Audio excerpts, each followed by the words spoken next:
Pop to myself there. One per list on that now. Now it becomes that, does it?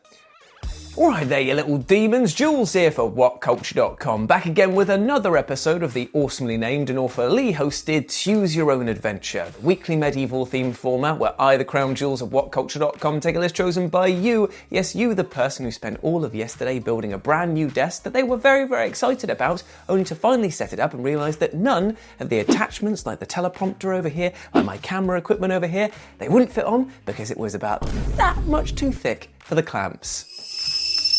Oh boy, was I annoyed. Yes, you get to decide what list I dole out to you each and every week, and this week we have none other to thank than Mr. Rakaizu, and that's Mr. to you, my friend, for their suggestion of amazingly awesome video game mechanics that were wasted on less amazingly awesome video games themselves. Fantastic. I mean, you know what I'm on about as well, because sometimes a game will come along that is just like, whoa, that feature, that mechanic, that truly is outstanding, it's industry leading, it's changing the game.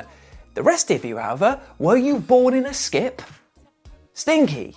So let's have a chat about them today, as I'm Jules, this is whatculture.com, and these are 8 amazing video game mechanics wasted on terrible video games. Number 8, a deaf protagonist, The Quiet Man. Now on paper, the Square Enix published beat-em-up The Quiet Man had a ton of head-turning potential, with the game featuring a minimalistic soundscape in order to reflect the experiences of its deaf protagonist, Dane. Only vague, muffled sounds are audible throughout both the action-centric gameplay and the live-action cutscenes, and the dialogue is left unsubtitled, leaving audiences to try and piece together the plot themselves through just visual cues. Now, it's certainly an intriguing setup, and one which in better hands might have actually made for both an interesting mystery action game and a creative step forward for representation in video games. But it's on a list with this title.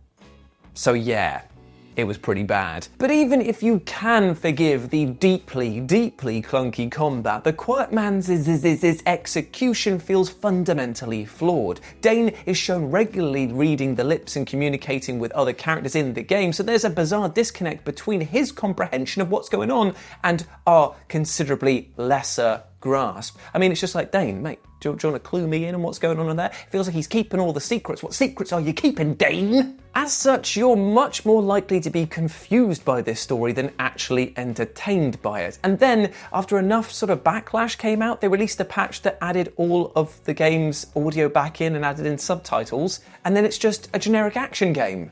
Now, the kernel of this is a great idea, but there was no pop to the corn. Instead, it was popped cheese. Puffed cheese? No, that is actually just a what's-it. That's just a what's-it. It was a what's-it, but with somebody had already licked it, so there was no flavour on it. That's what this game was. Number 7, Joy Pills, We Happy Few. Now, We Happy Few takes place in an alternate 1960s dystopia where the residents of Wellington Wells are hooked on a pacifying hallucinogenic drug known as joy, which leaves them blissfully unaware of what's really happening in the world. Also, I'd say that in today's values, it would be known as TikTok. Oh, look at me, biting satire, look at that, I'm fighting off all the trolls and haters. Si, help me out, mate, help me out. There we go. And this is also the game's defining mechanic. You're free to pop joy pills throughout, causing the stark dystopia to morph into a colourful, cheerful environment where you have decidedly sunnier interactions with others. Maybe it's not like TikTok. It's not like any social media in that sense. Gross. Meanwhile, deciding not to conform and weaning yourself off joy will show the village as it actually is, drab and depressing. You'll also be met with hostile responses from the locals and coppers alike, and suffer joy withdrawal, which will affect your own health. It's not a fun time. And this is all conceptually terrific, so it's kind of a shame that the game as a whole can't sustain interest for that long. The world is just bland and empty. The gameplay loop is too repetitive and it is absolutely rife with bugs. Plus, I remember playing this with Josh Brown ages ago before this came out. It's like an early build that we got sent, and we were like, were you expecting this to be like Don't Starve? No, I wasn't at all. This is not at all the game. I was expecting this to be BioShock, but in Britain, or like Guvner and all that. Yes, I agree. Josh or Jules, I can't remember who I am at this point in time. This is garbage. This is hot, smelly garbage. Yeah, I don't like this game. Points? Number 6, modular weapon customization, Homefront, the Revolution. Now don't feel bad if you don't even remember the second Homefront game that quietly slid into storefronts in 2016, because it was, for the most part, a big, fat, wet fart noise. So I provide the fart noise. Neither the story nor the characters even made the slightest dent, and both its gunplay and stealth mechanics were mediocre at best. So Homefront the Revolution really only had one thing going for it, and that was modular weapon customization. Because the occupying Korean People's Army, or KPA, have fingerprint-locked guns, the resistance forces can't actually use them, and so you are instead forced to get crafty in order to amass an arsenal and then stick it up theirs. That is to say that the guns on offer are modular, allowing you to make functional changes on the fly in the heat of combat. So a shotgun can quickly become modified to become an automatic rifle, and universal attachments can be added to basically any weapon. It's very cool because it allowed you to make some pretty wacky weapon combos, like a grenade launcher with a massive scope on it. But it's just a shame that the moment-to-moment game and gunplay didn't actually feel... What's the word I'm looking for here? What's the word I'm looking for? Something out of the dictionary. Go through all of the words in the dictionary. It's probably just good. Dictionary out. Take a look in there. Are you sure it's not good? Oh yeah, good. God, how could I forget that? The word good. Pretty steady, aren't I? So yeah, it's kind of just waiting now for another better game to take this idea and do it better. Number 5, parkour combat, Brink. Now Brink is one of gaming's all-timer missed opportunities because, god damn it, the potential was definitely there.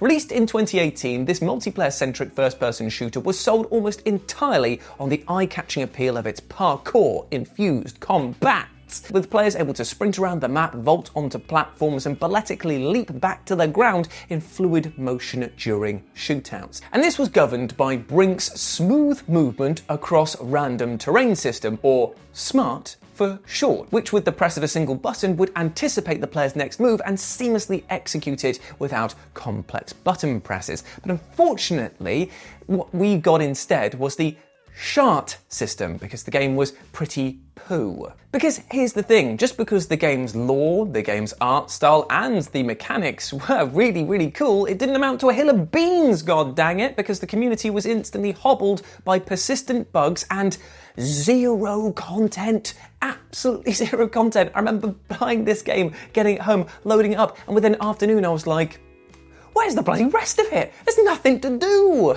And the bots, oh, the bots, they deserve to have the eye taken away from their AI cards. So it's just artificial. That's it. That's the experience, just artificial. No intelligence required. Number 4, leveling up body parts. Hybrid heaven. Released on the N64 in 1990 of the 9s, the utterly bewildering genre-bending outing from Konami was basically a garish yet occasionally creative car crash of an RPG and action-adventure game. Now this is a game whose real-time combat system allowed you to perform wrestling moves on alien enemies because why the hell not? But you know what truly distinguishes this game from its rivals? Well, its entirely peculiar leveling system. Because you see, Hybrid Heaven had separate progression for your legs, arms, and head, meaning that they level up at different rates depending on how much you use each limb in combat. So if you go around just absolutely nutting everyone, by the end of the game, you'll be like bloody Brainiac, just be able to go straight through a wall. I'm the Juggernaut. That's not what Brainiac says. That's a completely different type of comic company. But it also did allow you to recreate one of the greatest wrestling moments ever. Right, so Owen Hart was going up against Bret Hart, right, in the 90s. They had a brother versus brother thing. There was an amazingly bad promo that Owen cut after betraying Bret, and the camera lingers on him a bit too long, and he ends up repeating his words and he can't think of something else to say. So he says, "And that's why I kicked your leg out of your leg." Brilliant moment. But it allows you to recreate this in this game, because you could become Sen Your Leg, the appendage that just goes on a bendage when it comes to kicking ass. You know what I'm saying? So yeah, in short, you could become just one overpowered giant leg, and that's why you should play this game. But when you do play this game, just bear in mind that you're going to have a really terrible time in most other areas, because there's tons of repetitive environments, there's low enemy variety, and the movement is clunky, my friend.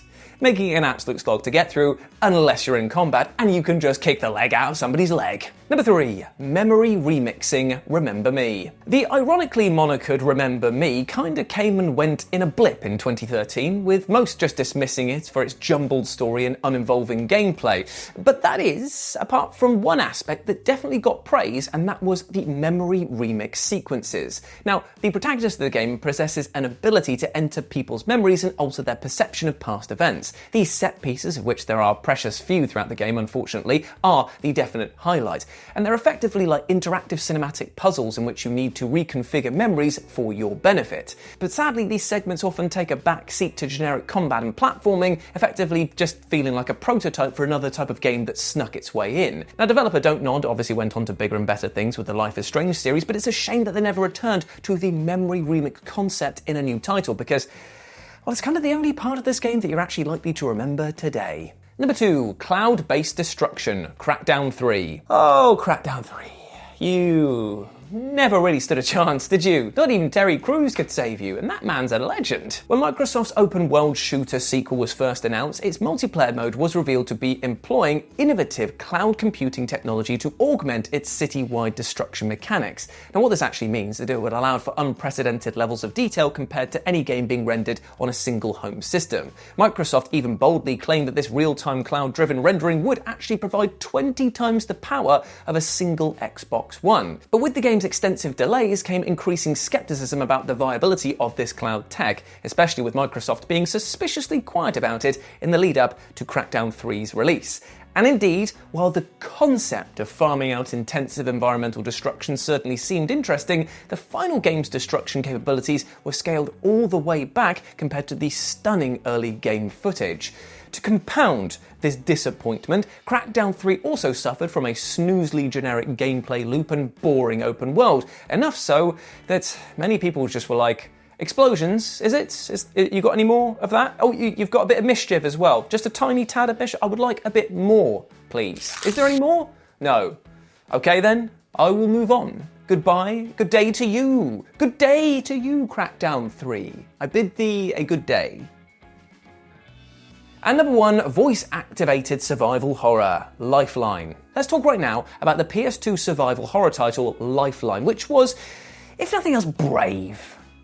But bravery definitely reads as stupid idiot, stupid, smelly farface, sometimes. Because what if I told you, friends, that there was a survival horror game for the PS2 that uses voice-activated commands in order for you to control the protagonist? Now, you're probably thinking to yourself, whoa! Hold on, slow down that horse, that mighty steed is going to crush me, brother. And you'd be right, but you probably also want to reword that to be like, hang on a minute, that all sounds good, but isn't the technology around the PS2 era kind of rubbish? Yes, it is.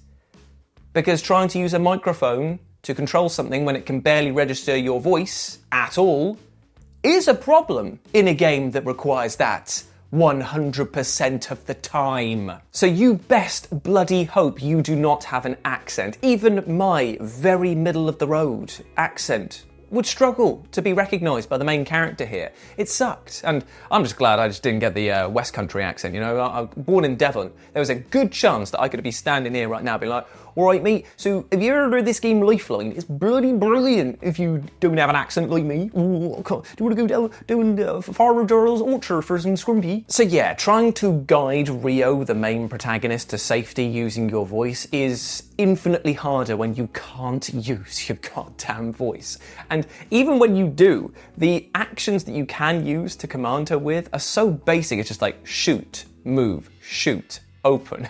And like, she doesn't shoot. She like almost fires a single bullet when you say it. So you're just there like, attack, shoot, please, shoot, that thing right in front of you, shoot it, please. And she's there like, 1, 2, what was that? What was that? 3, oh, I'm dead. Fantastic. But still, look, long story short, long-winded, very silly story short, it was a great idea, and I really wish that people would actually use it again in a future game, but this wasn't it. This was not it, champ. And there we go, my friends. Those were 8 amazing video game mechanics that were wasted on pretty terrible games. I hope that you enjoyed that, and let me know what you thought about it down in the comment section below, and pop your suggestion for next week's episode down there as well. Big love to you all. Hope that you are doing well. Hope that you would live in your best life, my friends. And if not, just remember, be kind to yourself. You deserve the best. You deserve love, happiness, and success. We all do as human beings. So go out there and smash it today. I believe in you. If you want to chat to me on the social medias, you can do so over here. And you can follow my lovely editor, Sai, over here on her social medias as well. But until next time, my friends, we'll see you soon. Bye.